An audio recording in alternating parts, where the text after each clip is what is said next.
an article this last July 29th. I will never forget it.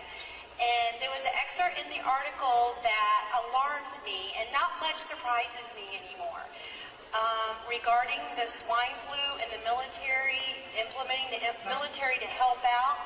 And in the article, I know you don't reveal your sources, but I'd like you to elaborate about the metal shackles they're going to put on the wrists with the computer chip. And maybe Catherine Albrecht, you can add to that comment. Unfortunately, I believe one among several plans to ensure that the government's edict of mandated vaccinations, and by the way, the state of Oklahoma last week passed through its House just such a law for the state of Oklahoma and its residents that everyone will be vaccinated in the state of Oklahoma. Now, having said that, there are also plans that will ensure that you do not freely travel, nor will you be able to really go anywhere without proof that you have had the vaccination at the point that the government mandates that certain levels of the population take the inoculation.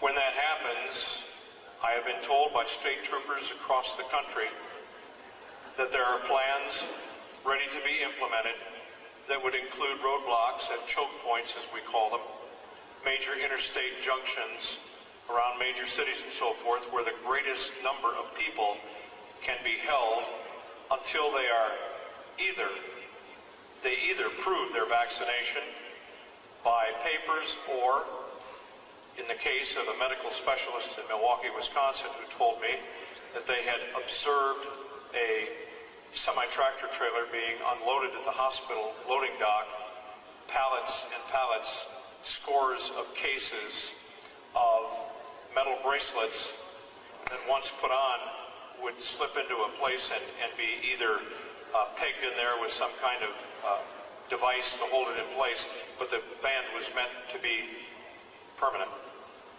On top is a chip. That chip will include all kinds of information about you and the fact that you have been inoculated. Now, this is one of several plans. It has not yet seen the light of day, but it is there. It's in readiness. You choose the poison. It's either slow homicide or slow suicide. They're either going to kill you with the injection, or if you go up and say, sure, I just want to be able to go wherever I want to go, and you take it, to me, that's virtual suicide. Just slow motion suicide. So we've all talked about not getting the vaccination, that's clear, but you may not have a choice. I am told that the plans include buses that will be standing by for people in roadblocks that refuse to take the inoculation. The people will then be escorted to the buses and taken, as I was told in the state I was in at that time when I was speaking to the troopers, you're going to get a free ride to a nice warm bunk at Fort Riley. Well, it's one of several plans. We can't know until they're implemented, but I assure you that those plans are in place, and law enforcement is going to be pulled in. And one of the articles I wrote, I said the law enforcement community will enforce the New World Order. There will be many that will not, and that's good news for us.